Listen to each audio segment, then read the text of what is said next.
Jadi mungkin kita perlu pahami ya bahwa sebenarnya perubahan kelas standar ini memang sudah ada di dalam undang-undang terkait jaminan kesehatan nasional.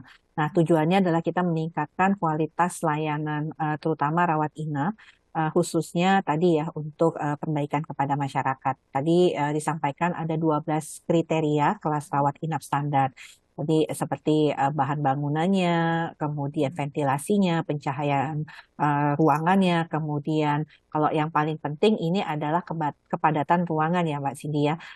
Karena maksimum itu hanya boleh 4 tempat tidur dengan kamar mandi di dalam. Nah kalau kita lihat sekarang, terutama yang untuk kelas 3 itu tempat perawatannya bisa ada 6, 8, bahkan 10 dan bahkan ruang kamar mandinya itu berada di luar. Nah ini yang pertama kali akan kita lakukan standarisasinya secara bertahap sampai dengan 30 Juni 2025.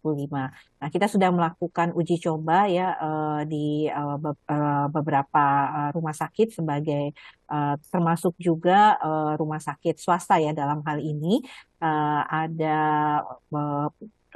dan kita sudah mendapatkan ya hasilnya untuk uji coba ini bahwa memang layak untuk bisa dilakukan baik di rumah sakit pemerintah maupun rumah sakit swasta. Sebenarnya kriteria apa saja Bu yang harus dimiliki rumah sakit untuk standarisasi KRIS ini? Tadi ada 12 kriteria yang saya sampaikan ya. Pertama misalnya bangunannya tidak memiliki porositas, ventilasi, ukuran ventilasi udaranya seperti apa, pencahayaan ruangannya, kemudian minimal di satu tempat tidur itu ada 2 stop kontak ya. Kalau kita lihat kan di belakang tempat tidur itu sering ada panel. Nah itu harus disediakan untuk kelas rawat inap termasuk kelas rawat inap kelas 3 dalam hal ini. Kemudian kita tahu ada pengatur suhu ruangan dan kadang-kadang untuk bel pasien mungkin ya, bel memanggil perawat kan kadang-kadang di kelas 3 itu seringkali kita tidak temukan seperti itu ya kan. Kemudian outlet oksigen dan tadi kapasitas maksimumnya hanya boleh 4 tempat tidur per satu ruangan. Oke, respon dari rumah sakit seperti apa soal standarisasi ini Bu Nadia? Iya, jadi memang kita tadi pertama yang kita lakukan adalah verifikasi dulu ya, verifikasi kita mulai dari RSUD, kemudian rumah sakit vertikal di bawah Kementerian Kesehatan dan baru rumah sakit swasta. Apakah kita memang sudah siap ya untuk menjalankan KRIS ini? Karena kan kita tahu harus dimulai di 1 Januari 2023. Nah, tentunya setelah melakukan verifikasi dan kita melakukan tadi uji cobanya, maka kita melihat bahwa kita harus memberikan waktu untuk fasilitas pelayanan kesehatan baik pemerintah swasta untuk menerapkan kelas standar rawat inap ini. Nah, makanya kemudian itu harus selesai paling lambat 30 Juni. Termasuk juga nanti kita mempertimbangkan bagaimana untuk kelas 2 dan kelas satunya ya seperti apa ya, prosesnya. Karena kan tidak semua juga yang kelas 1 itu sesuai dengan standar yang kita harapkan. Ada kesulitan dari rumah sakit soal penerapan standarisasi KRIS ini ketika mereka harus merubah atau mungkin ada renovasi yang dilakukan untuk bisa memenuhi standarisasi KRIS?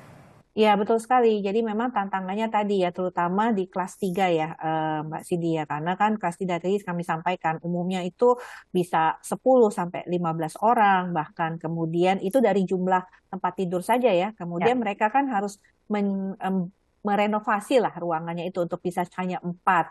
Terus di dalamnya harus ada kamar mandi untuk tiap 4 tempat tidur. Selain itu tadi outlet oksigen itu kan harus dibuat ya, karena selama ini kan biasanya tabung-tabung itu yang diberikan kan biasanya. Nah jadi ya memang membutuhkan beberapa hal ya, terutama dalam hal renovasi. Selain juga untuk melihat lagi bagaimana penyesuaian kelas rawat inap standar ini. Makanya nanti kelas 2, kelas 1 itu belakangan kita lakukan penyesuaiannya. Karena kita utamakan dulu yang kelas 3. Karena yang kelas 3 ini memang paling banyak membutuhkan perubahan. Bukan ini ada standarisasi dengan KRIS, tidak ada kelas 1, 2, 3 untuk BPJS Kesehatan. Sementara untuk iurannya, mereka yang membayar untuk kelas 1 kan lebih mahal dibandingkan dengan kelas 2 dan kelas 3. Tapi kemudian ditiadakanlah kelas 1, 2, 3 di BPJS Kesehatan mendapatkan fasilitas yang sama dengan mereka yang membayar lebih rendah dibandingkan mereka yang kelas 1. Itu bagaimana penjelasan soal ini, Bu? Ya, jadi memang ada roadmap-nya ya untuk penerapan kelas rawat inap standar ini. Jadi kita memang sudah mulai tadi ya dengan uji coba tahap pertama itu di 4 rumah sakit milik pemerintah. Kemudian kita tambahkan lagi 10 rumah sakit yang mulai juga sudah ada rumah sakit swasta dengan berbagai tipe.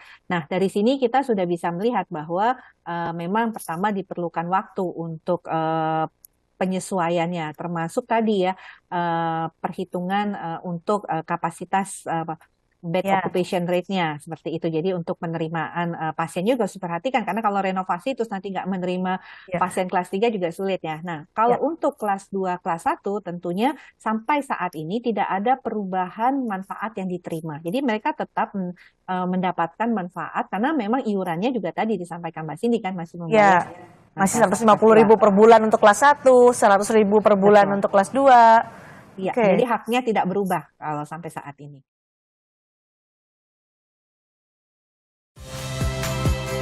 Saya Nitya Anissa, saksikan program-program Kompas TV melalui siaran digital, pay TV, dan media streaming lainnya. Kompas TV, independen, terpercaya.